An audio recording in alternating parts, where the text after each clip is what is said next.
nyawanya ditenggorokan. Tapi Fir'aunnya Nabi Muhammad Abu Jahal, di saat nyawanya sudah di ujung tanduk, kepalanya hendak dipenggal, dia masih mengatakan, sampaikan kepada Muhammad, aku ini gagal.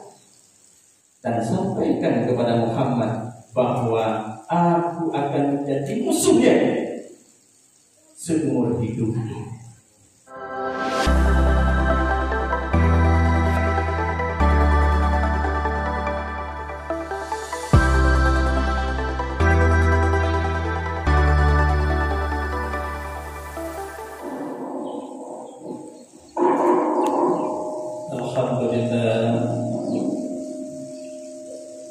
Alhamdulillah Rabbil Alamin, wa bihi nasta'inu ala umuri dunya waddin. Asyhadu an la ilaha illallah wahdahu la syarika lah, wa asyhadu anna sayyidana wa nabiyyana Muhammadan abduhu wa rasuluh. Allahumma salli wa sallim ala sayyidina Muhammadin nabiyil karim wa ala alihi wa sahbihi ajma'in. Ayyuhan nas, ittaqullaha haqqa tuqatih wa la tamutunna illa wa antum muslimun. Qala Allah ta'ala fil Qur'anil karim, A'udzu billahi minasy syaithanir rajim. Bismillahirrahmanirrahim. Fa'alhamaha fujuraha wa taqwaha. Qad aflaha man zakkaha wa qad khaba man dassaha. Shadaqallahul azim. Hadirin sidang jamaah Jumat yang dirahmati Allah Subhanahu wa taala. Mari bersama-sama kita puji dan kita puji Allah yang Maha Kuasa, yang selalu melimpahkan rahmat dan karunia kepada kita, sehingga setiap langkah, setiap detik waktu yang kita jalani selalu dalam rahmat dan nikmat Allah Subhanahu wa taala. Salawat beriring salam, mari bersama-sama kita sajikan kepada junjungan alam Nabi besar Muhammad sallallahu alaihi wasallam, kepada keluarga dan sahabat beliau sekalian. Allahumma salli ala sayyidina Muhammad wa ala alihi wa sahbihi ajma'in. Abu yang kamu muliakan, para bule-bule kamu, ayah-ayah dan seluruh hadirin di sidang jamaah Jumat yang dirahmati Allah Subhanahu wa taala. Perjalanan dunia ini berkisar antara kebaikan dan keburukan.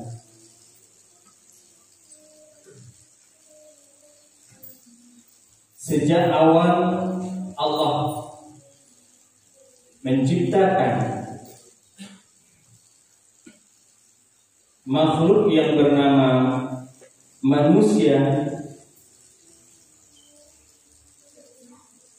maka dua persoalan ini hanya kadang-kadang antara baik dan buruk nyanakeun suatu hal yang mestinya,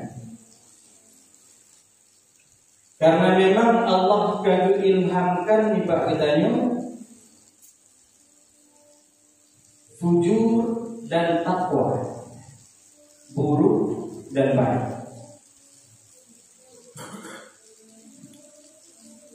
Sehingga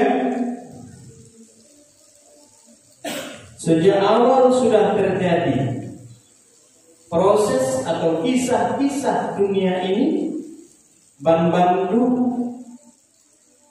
antara buruk dan baik. Awal mula manusia diciptakan oleh Allah. Maka Allah perintahkan kepada malaikat untuk sujud kepada Adam. Maka semua mereka sujud kecuali dia, iblis. Iblis bukan malaikat. Iblis juga dalam ayat lain wa kana minal jin. Iblis itu termasuk dari golongan jin. Tapi karena amalnya bagus, maka dia setara dengan malaikat. Sabuk tingkat ke malaikat, malah kekuatannya jin menjadi rujukan para malaikat. Ketika Allah perintahkan untuk sujud termasuk jin, aba wastakbara, dia enggan dan dia merasa dirinya paling hebat. Aku diciptakan dari Adam, sedangkan Adam dari tanah. Ana khairum minhu, saya lebih baik daripada dia. Dia merasa tidak pantas untuk sujud kepada Adam. Dia merasa Adam yang hanya anu kemarin sore, bandrok jatuh, ugampung surganya, berbatai lo harus tidak sujud bagi, jin yang semestinya sujud bagi. Antara Adam dan iblis terjadi sebuah proses kebaikan dan keburukan. Peristiwa pun berlanjut. Setelah Nabi Adam kirim dari Allah dunia, maka lahir itu dari rahim ibunda Hawa. Bak masanya lahir berpasang-pasangan. Lahir Habil dengan pasangan dan lahir Qabil dengan pasangan. Habil lahir dengan pasangan yang biasa-biasa mentor, hanya terlalu cegah dan tidak pula terlalu jelek. Sementara Qabil lahir dengan pasangan yang sangat cantik jelita. Sementara bapaknya syariat Nabiullah Adam menikah dengan lawan pasangan kembarnya.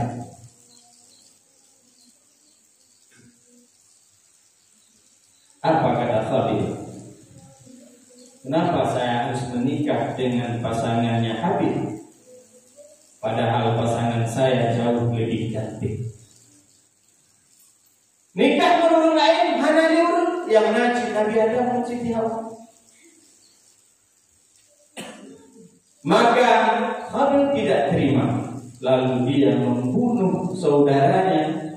Itulah pembunuhan pertama kali terjadi. Pembunuhan pembunuhan yang dilakukan oleh Qabil terhadap Habil.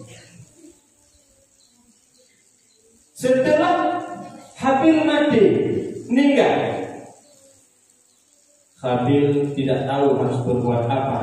Maka Allah kirim seekor burung gagak untuk memperlihatkan cara yang mengubur temannya. Maka Qabil pun melakukannya.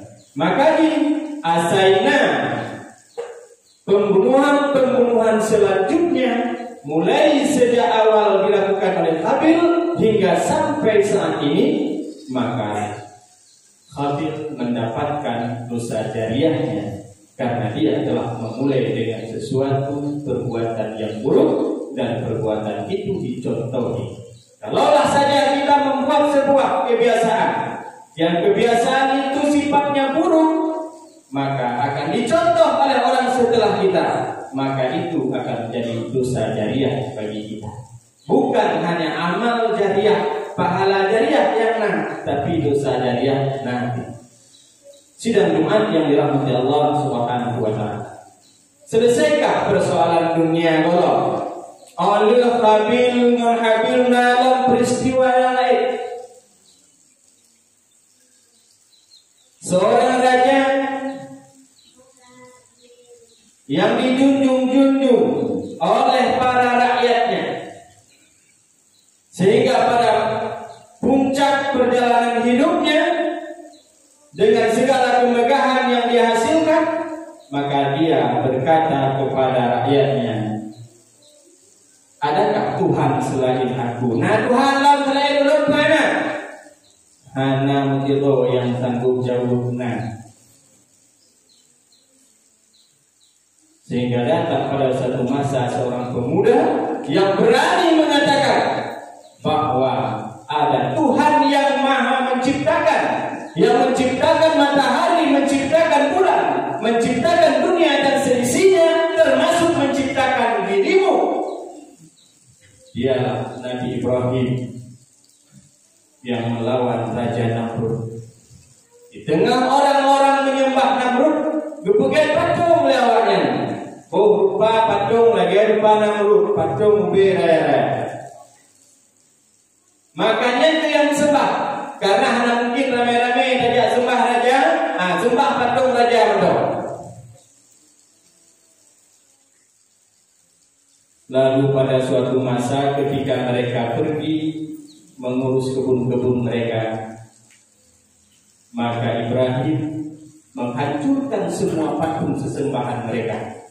Dia tinggalkan satu ekor yang sangat besar dengan kapak dan tombak diselipkan di badan patung itu. Sehingga orang-orangnya nana payah dia kita, nyoka pasti Ibrahimnya. Ya coba Ibrahim nikah dulu. Rob Nabi Ibrahim tanyakan ke Nabi Ibrahim, Ibrahim, apa yang kau perbuatkan terhadap Tuhan kami? Fir'aun yang pokoknya. Dijawab dengan Nabi Ibrahim, tanyong mentong mbak patung yang lainnya, kalau dia bisa bicara. Mereka kalah berargumen dengan Nabi Ibrahim, tapi mereka kuat, mereka punya kekuasaan. Lalu mereka membakar Nabi Ibrahim alaihissalam di dalam api yang menyala. Ketika itu pertolongan Allah datang.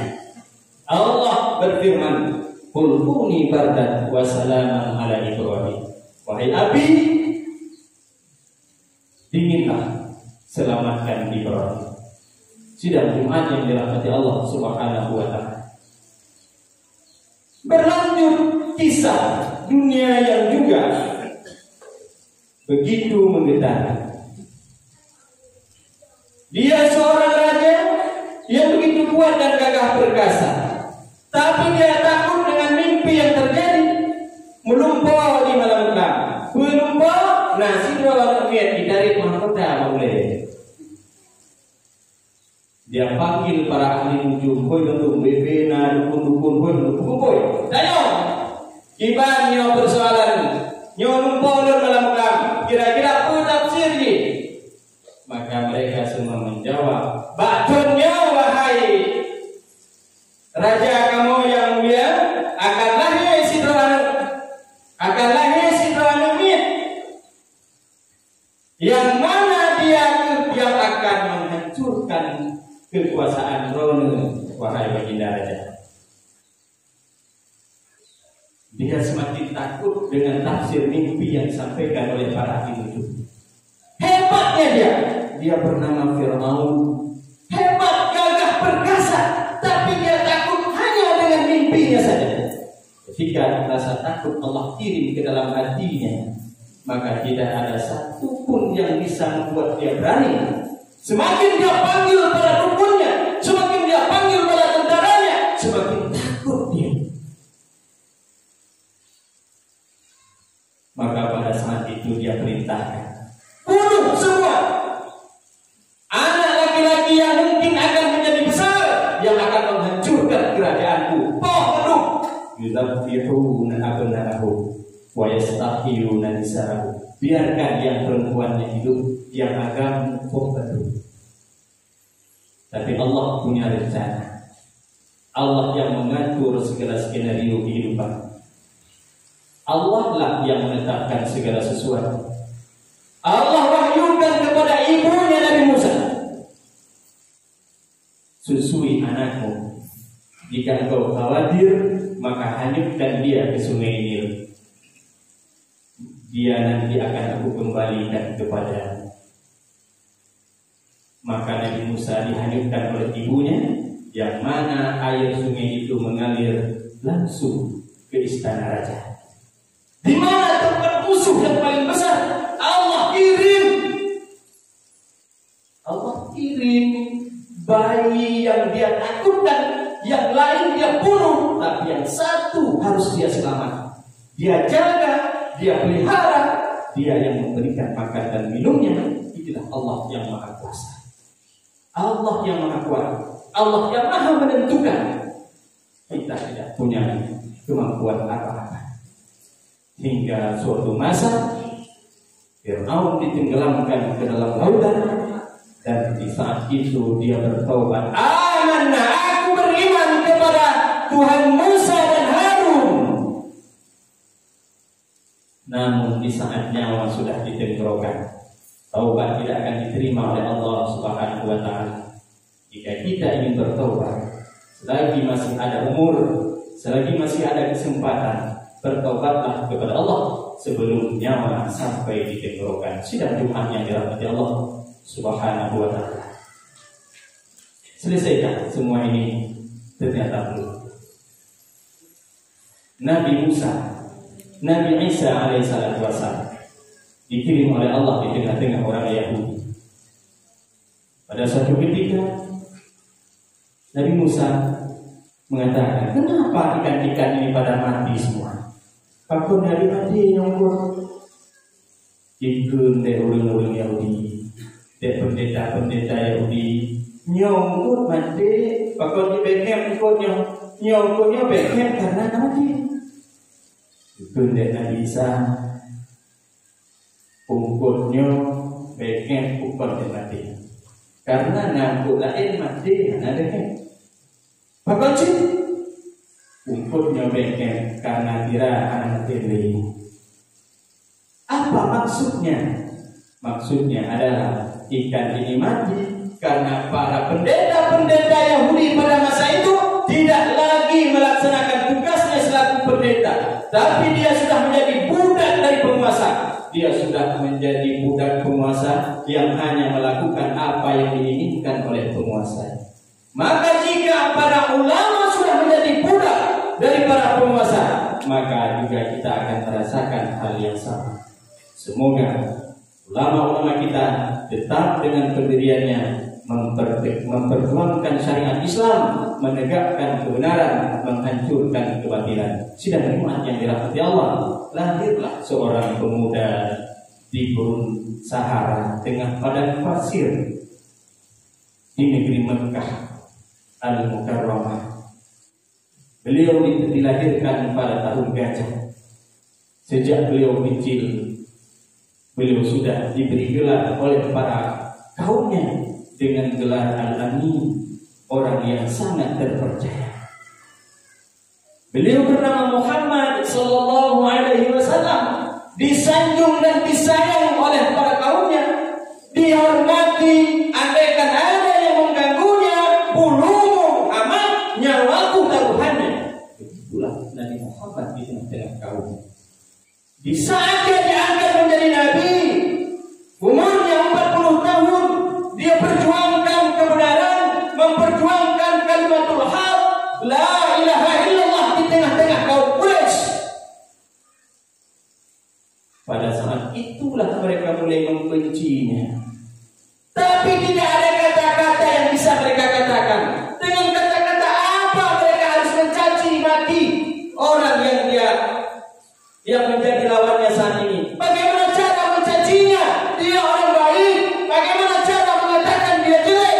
Tidak pernah ada kejelekan selama umur hidupnya. Tapi sekarang dia mulai mencaci maki Tuhan-Tuhan kita. Sehingga mereka mencari, di mana Al-Amin? Di mana orang yang jujur itu? Di mana orang yang terpuji? Yang mereka bisa katakan hanya orang jujur dan terpuji. Dialah Nabi Muhammad Al-Amin. Dilahirkan pada saat itu pula orang-orang yang begitu berat melawannya, orang-orang yang begitu berat dan dahsyat melawannya.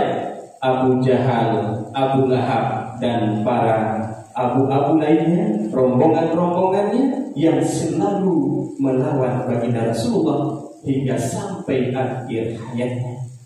Abu Jahal sudah nyawa ditenggorokan, dia masih mengatakan, wahai Ibnu Mas'ud, Sampaikan kepada Muhammad bahwa aku ini gagal. Sampaikan kepada Muhammad, aku tetap akan menjadi musuhnya di dunia dan di akhirat nanti. Ternyata Fir'aunnya Nabi Muhammad, Abu Jahal, lebih parah dari Fir'aunnya Nabi Musa. Fir'aunnya Nabi Musa masih tobat di saat nyawanya ditenggorokan. Tapi Fir'aunnya Nabi Muhammad, Abu Jahal, di saat nyawanya sudah di ujung tanduk, kepalanya hendak dipenggal, dia masih mengatakan, sampaikan kepada Muhammad, aku ini gagal. Dan sampaikan kepada Muhammad bahwa aku akan menjadi musuhnya seumur hidup di dunia dan di akhirat. Sidang Jumat yang dirahmati Allah, kira-kira sudah sekian kisah-kisah antara kebaikan dan keburukan ini. Selesaikah kisah? Ternyata tidak. Sekarang giliran kita nyolong giliran kita nyolong Cino wate bagdanyo gedanyo horo. Akankah kita masuk dalam golongan Nabi Adam atau golongan Iblis laknatullah alaihi? Apakah kita akan masuk dalam golongannya Qabil atau kita mau merapat gedanyo dalam golongan Habil yang santun dan hanya takut kepada Allah Subhanahu wa taala? Akankah budaya gabung dalam golongan Namrud yang menjadi Tuhan, mempertuhankan selain Allah, menganggap hartanya itu Tuhan, menganggap anaknya itu Tuhan, sementara Tuhan yang sesungguhnya adalah Allah yang Maha Kuasa? Atau kita masuk ke dalam golongan Nabi Ibrahim yang berani menentang kejahatan, yang berani menentang kemusyrikan demi mempertegakkan kebenaran dan kalimat tauhid di dalam masa kehidupan? Atau kita masuk dalam golongan Nabi Isa atau Nabi Musa yang juga memperjuangkan kalimat Allah? Atau mungkin kita masuk dalam golongan Abu Jahal, Abu Lahab, yang sampai sekarang masih banyak para pengikut-pengikutnya yang selalu menghalang-halangi kebenaran, yang selalu menghalang-halangi kebaikan. Diharap para pengikut-pengikut Abu Lahab, haruskah kita merapat kepadanya atau kita menjadi umat Nabi besar Muhammad sallallahu alaihi wasallam yang berjuang demi kebenaran, rela mati asalkan kebenaran itu tetap berada dalam dirinya, dan dia akan mencari kematian sebagai mati husnul khatimah, karena dia sadar bahwa mati itu adalah hal yang pasti, mati itu hal yang wajib. Tapi kita mau mati seperti apa, ini adalah urusan kita. Lo ingin mati husnul khatimah, maka berbuatlah kebaikan. Lo ingin mati dalam kebenaran, maka berbuatlah kebenaran. Siapa yang ingin mati dalam keadaan baik, maka lakukanlah perbuatan yang baik. Siapa yang ingin mati dalam keadaan buruk, maka dia akan memilih jalan yang buruk. Fa'alhamaha fujuraha wa taqwaha. Allah ilhamkan kepada kita jalan yang jelek dan jalan yang takwa. Dua, jalan yang baik dan jalan yang buruk. Karena Allah sudah sediakan dua tempat, yaitu surga dan neraka. Kita tidak akan mungkin berada di lain keduanya. Ilonhan menjadi urengket, ilon pihan menjadi urengpro, ilonhan dalam surga, ilonhan dalam neraka. Hanya dua di tempat yang disediakan Allah. Kalau tidak ke surga, berarti kita masuk ke dalam neraka. Kalau tidak menjadi orang baik, berarti kita adalah orang yang buruk. Sidang umat yang dirahmati Allah Subhanahu wa taala, posisikan diri kita ke tempat yang diridhai oleh Allah, menjadi umat Nabi Muhammad yang selalu memperjuangkan ajaran Allah, berdakwah di jalan Allah walaupun tidak di atas mimbar, berdakwah di jalan Allah sambil duduk dan berjalan, dan dengan melakukan segala perbuatan yang baik kita telah mempertontonkan kebaikan. Mudah-mudahan ada